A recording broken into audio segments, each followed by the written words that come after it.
Banyak kisah nyata berhubungan dengan masalah ini. Kalau kita menggantungkan nasib kita pada Allah luar biasa. Ada seorang syekh, saya dengarkan ceramahnya, menarik sekali. Saya tidak tahu orang itu siapa, tapi cuplikannya saya dapatkan dari seorang teman dari Jeddah yang mengirimkan ke saya. Orang ini cerita, syekh ini menceritakan, saya satu waktu pernah ke Mesir, dan di Mesir ini saya lagi dari satu daerah mau ke Kairo, dari Iskandaria, satu kota, mau ke Kairo. Itu saya tiba di Kairo mungkin sekitar jam 2 malam. Pesawat saya selepas subuh harus berangkat kembali ke Saudi. Dia bilang, saya telepon pengurus masjid, saya mungkin mau mampir di masjid yang saya ceramah kemarin di Kairo itu.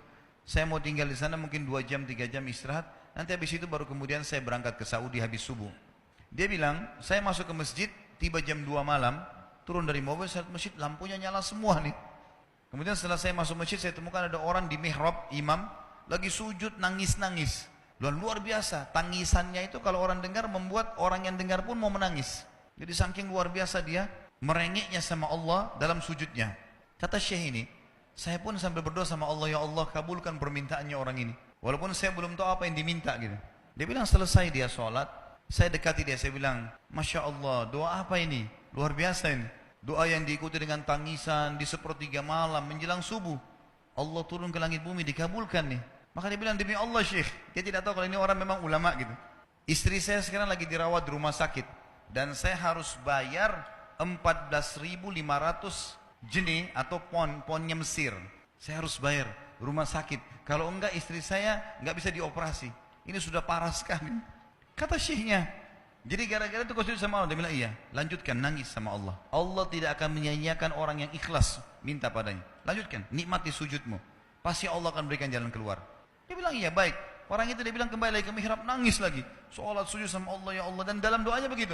Ya Allah, istri saya mau dibayar besok rumah sakitnya. Jumlahnya sekian, saya tidak pegang uang 1 jenih pun. Ini 14.500 jenih. Banyak sekali. Maka dia bilang, syekhnya ini bilang, saya mau tidur dulu. Saya istirahat 1 jam, menjelang azan subuh dia bilang, ada marbot masjid datang bangunin saya.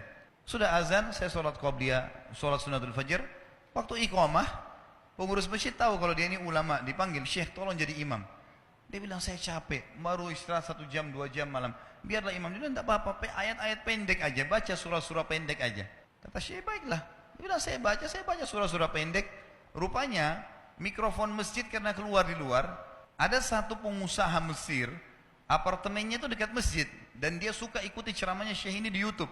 Dia bilang, turun dari apartemennya, ikut sholat berjamaah di masjid, karena dia kenal suaranya orang ini gitu. Begitu selesai sholat, dia bilang, saya lagi zikir, datang orang itu.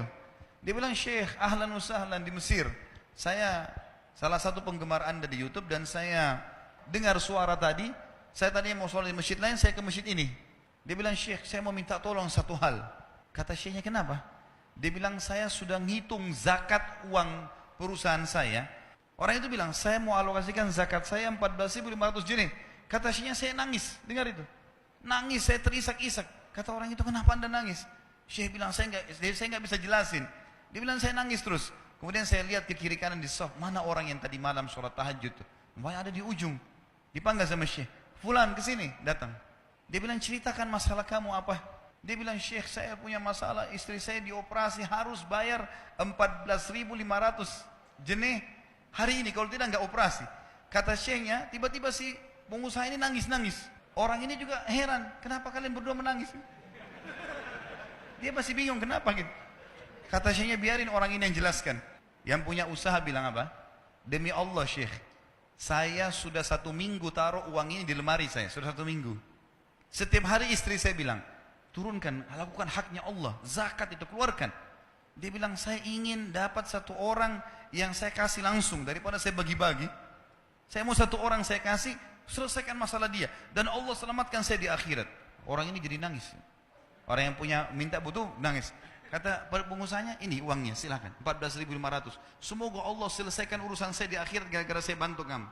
Kata syekhnya, demi Allah yang terjadi, orang ini yang siapa namanya, orang yang punya uang ini, yang dikasih uang, dia tiba-tiba lupakan saya dan lupakan si pemilik uang. Dia langsung angkat kepalanya ke langit sambil menangis mengatakan, ya Allah, aku mencintaimu. Terpenuhi kebutuhannya, gitu kan. Kuasa Allah.